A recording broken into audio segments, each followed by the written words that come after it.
Our state is mourning the loss of former Governor M.Jodi Rell. She died on November 20th in Florida at the age of 78 after a brief illness. Her funeral services are set for later on this afternoon.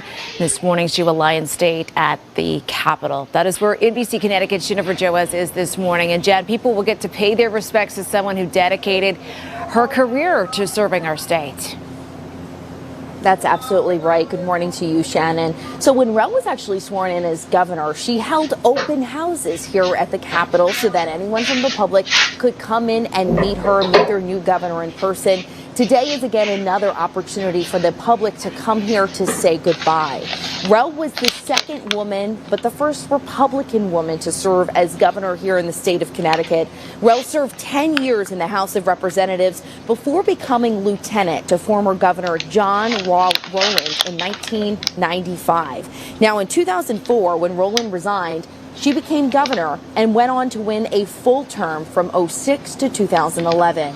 While in office, she signed a same-sex civil union bill, making Connecticut one of the first states in the country to recognize same-sex unions. Rell also helped negotiate an ethics bill that included public campaign financing. Governor Lamont says that she helped expand health care, child care, and was also always thinking about families. Today, her legacy and those memories will be top of mind as people pay their respects. Everybody knows her name is M.Jodi Rell, but nobody knows what M stands for. And I used to love to introduce her to an audience and say, everybody, M stands for marvelous. And she really was marvelous. She was one of the finest public servants we've ever had in Connecticut. Governor Rell will lay in state at the Capitol this morning from 10 a.m. to 2 p.m. and the public is invited to that. The funeral service will also follow over at the Cathedral of St. Joseph in Hartford at 2:30 this afternoon. Hartford police are just reminding people that there will be a lot of traffic, of course, involving this. Carpool, they say, if you can, and expect parts of Farmington Avenue and some other roads near the cathedral to close. Back over to you. Okay, Jen, thanks for the very latest. And her funeral is happening at 2:30 at the Cathedral of St. Joseph. Again, Hartford police saying Farmington Avenue will be closed between Sigourney Street and Broad Street. That's happening from 2 to 5. Crack down on shoplifters, just as many people get ready for the holidays. Detectives on Long Island say thieves are walking away with tens of thousands of dollars in merchandise, even targeting a store more than once. News 4's Paisy Chang is live in Comac, Long Island, with the plan to get repeat offenders off the street. Paisy?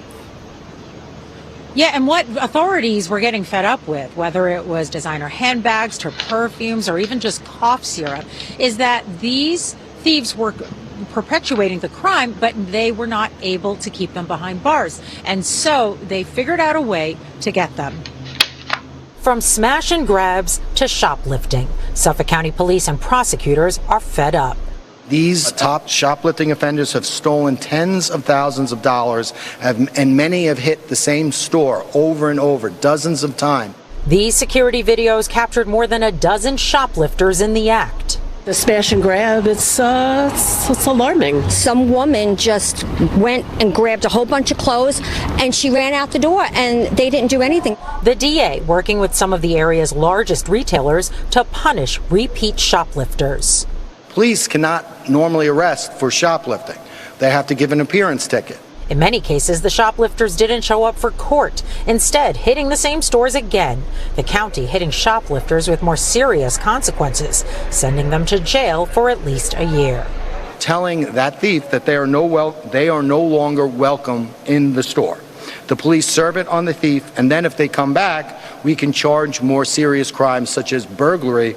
DA Turney says the Retail Protection Partnership is working. Repeat offenders are getting locked up, and shoplifting incidents are down slightly. I mean, if the same people are stealing, I think they absolutely need to be punished for that because they're ruining it for everyone else.